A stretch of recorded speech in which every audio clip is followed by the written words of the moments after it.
भगवान श्री कृष्ण की चमत्कार और लीलाओं के बारे में कौन नहीं जानता। वह भगवान विष्णु के अवतार थे। वो जो चाहे वो कर सकते थे और कहीं मौके पर किया भी था। लेकिन एक ऐसा भी मौका आया था जब श्री कृष्ण को रणभूमि छोड़कर भागना पड़ा था, जिस वजह से उनका नाम रणछोड़ पड़ा था। अब आप सोच रहे होंगे कि वो तो भगवान थे, फिर उन्हें किसी से भागने की क्या जरूरत थी। दरअसल इसके पीछे एक बेहद ही रहस्यमय कहानी है, जिसके बारे में शायद ही आप जानते होंगे। ये कहानी कुछ इस तरह की है। एक बार मकंदराज जरासंध ने भगवान श्री कृष्ण को युद्ध के लिए ललकारा था। लेकिन वह सिर्फ अकेला नहीं, बल्कि उसने श्री कृष्ण के खिलाफ युद्ध के लिए यवन देश के राजा कल्यावन को भी अपने साथ मिला लिया था। दरअसल कल्यावन को भगवान शंकर से यह वरदान मिला था कि ना तो कोई चंद्रवंशी और ना ही कोई सूर्यवंशी उसको युद्ध में हरा सकता है। उसे ना कोई हथियार मार सकता है और ना ही कोई बल से हरा सकता है। भगवान शंकर से मिले वरदान की वजह से कल्यावन युद्ध को अमर और अजय समझने लगा था। उसे लगने लगा कि कोई भी उसे युद्ध में हरा नहीं सकता है और ना ही मार सकता है। जरासंध के कहने पर कल्यावन ने अपनी सेना के साथ मथुरा पर आक्रमण कर दिया।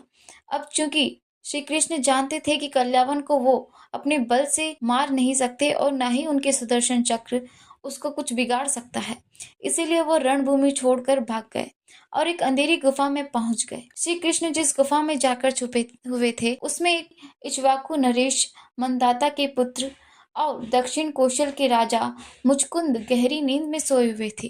दरअसल उन्होंने असुरों से युद्ध कर देवताओं को जीत दिलाई थी। लगातार कई दिनों तक युद्ध करने की वजह से वह थक गए थे।